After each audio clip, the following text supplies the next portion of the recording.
Typically, when I'm fixing a piece of equipment and I suspect I'm going to have to dive into the fuel system or even to the engine, the last thing I want to do is to handle a dirty machine, which of course means you're going to get your hands dirty. Now, that might sound like a badge of honor to get your hands dirty working on something. However, there are a few places where that is not recommended, and working on a carb, fuel system, or taking apart and reassembling an engine is one of them. In this video series, we're going to be cleaning a machine that I intend on working on. Normally, when I start a repair video, you'll see a dirty machine, and after a quick diagnostic, I'll then give it a cleaning. Well, to speed up that process, I'm going to clean it ahead of time, and since I've gotten some interest in watching that process, I'm going to share that video footage here. Now, I'm going to let you know right now that this part of the video is only the cleaning. If you're interested in the repair part of the video, there should be a link to that video when it's ready, which should be very soon.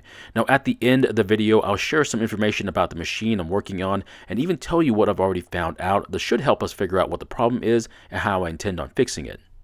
Now, if you have any concerns about the cleaning process, such as the chemicals I'm using, the sprayer, or even concerns about what I'm doing as far as washing equipment with gallons of water, please let me know about it, and I'll be glad to address them. Now, there are a few precautions you'll need to take in a few situations, such as preventing water intrusion into the engine, fuel system, or even into the electronics. And if that's the case, there should be text on the screen that'll let you know about it. Now, this is the first video in this series, so your thoughts, opinions, or concerns are greatly appreciated. And if it's not what you signed up for, I'd like to thank you for your time and hope to see you for the repair part of this video.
So I've been cleaning this thing for about 20 minutes and I've used about 2 gallons of hot water and the results are pretty good. In the end, it turns out this blower is in really good condition with very few scuffs and blemishes. If I had to give this blower a score on its condition, I'd have to say on a scale of 1 to 10, where 1 would be extremely abused and missing parts and 10 would be pristine with very little use, I'd say it was an 8 out of 10, and that's only because of a broken cruise lever.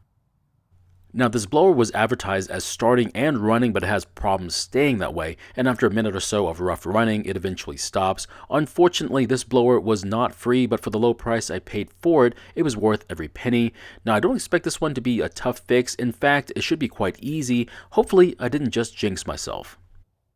Now, it did come with fuel in the tank, and I did confirm that the description of the problem was spot on. More than likely, the engine is fine, it's not worn out, so the fuel will be the first thing to check, and after that, you guessed it, the carb will be open and inspected, but you never know, so I might have to have a new carb waiting in the wings just in case.